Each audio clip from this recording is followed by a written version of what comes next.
I could imagine Taylor sitting next to me in the back seat of an upper-class limo as we both listened to the song I had produced. A mini disco ball spun above us. In my imagination, I looked over and saw Taylor crying. I pulled out a hanky and wiped her tears. "Oh, Russell," Taylor cried, "this is the sweetest thing a guy has done for me." Well, I imagined I was too embarrassed to say anything, as I was sitting next to the most famous person in the world. Then I imagined Taylor looked at me with a seductive look. She bit her bottom lip as she leaned in towards me. "You know what I want to do, Russ?" Taylor Swift whispered to me. I stuttered, trying to be cool. "My degree isn't in mind reading, Taylor," I said bashfully. "I can certainly guess." "Let's have," Taylor began. My heart stopped. "Ice cream," she finished her sentence with a devilish smile. My heart picked up in its regular beat again. I regained my manliness and cleared my throat. "Rufus," I loudly called out to the limo driver in a hoarse voice, "take us to the nearest Cold Stone." "Yes, sir," the elderly limo driver said in a British accent as he accelerated the limo to hyperdrive, recreating the Star Wars warp speed scene. Yes, everything seemed to be on the right track to winning Taylor over. I was so anxious for the song to finish production, I would check my email 10 times a day to see if the song had been delivered to my inbox.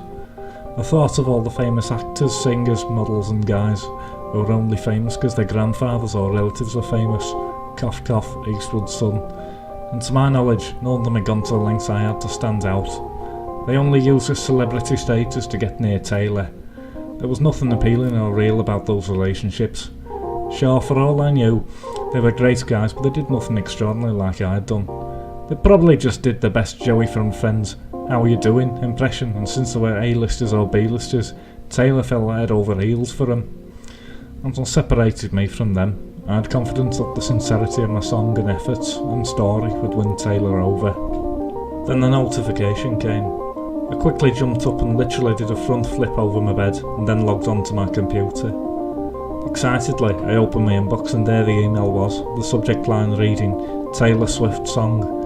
The butterflies were going crazy in my stomach trying to get out. With a nervous hand, I guided my cursor to open the MP3 attachment and then the song began. My ears were burning with anticipation. The song played. After a minute and 30 seconds, the song ended and I sat in shock. I don't mean the good kind of shock, like a walking in the sunshine shock feeling. "What the hell did I just listen to?" I exclaimed. That kind of shock. My fingers quickly dialed Chris's number. I paced back and forth, fuming. "Russ," Chris greeted. "Chris, what the hell did I just listen to?" I said in my very best polite, angry tone. "We just did what you wrote," Chris replied carefreely.